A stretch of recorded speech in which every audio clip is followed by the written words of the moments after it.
శ్రావ్య email ద్వారా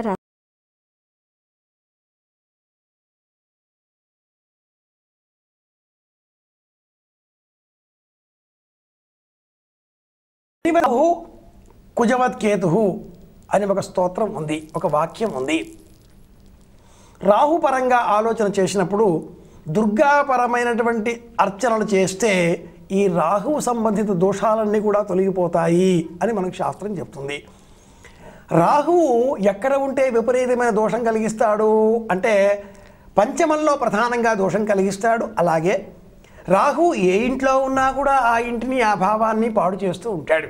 కారకో భావనాశాయ అన్న ఒక వాక్యాన్ని జ్ఞాపకం తెచ్చుకుంటే పంచమ భావానికి సంతానం ప్రధానమైనది. ఈ సంతానం కలిగించేటటువంటి శక్తి అమ్మకు మాత్రమే ఉంటుంది.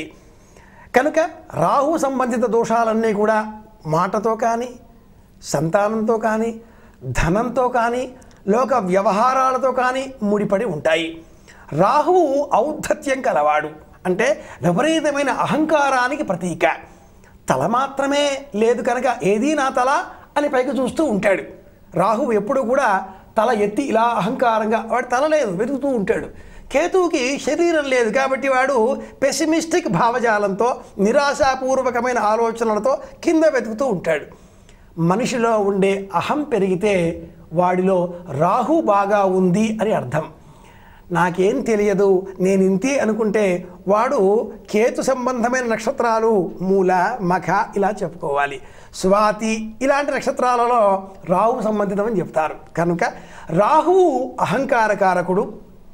అహం తొలగితేనే అనుగ్రహం లభిస్తుంది. కనుక అహం తొలగించేటటువంటి లక్షణం అమ్మకు మాత్రమే ఉంది. కాబట్టి అమ్మను పూజిస్తే అమ్మ ప్రేమతో అహం తొలగుతుంది. ఢిల్లీకి రాజైనా తల్లికి కొడుకే.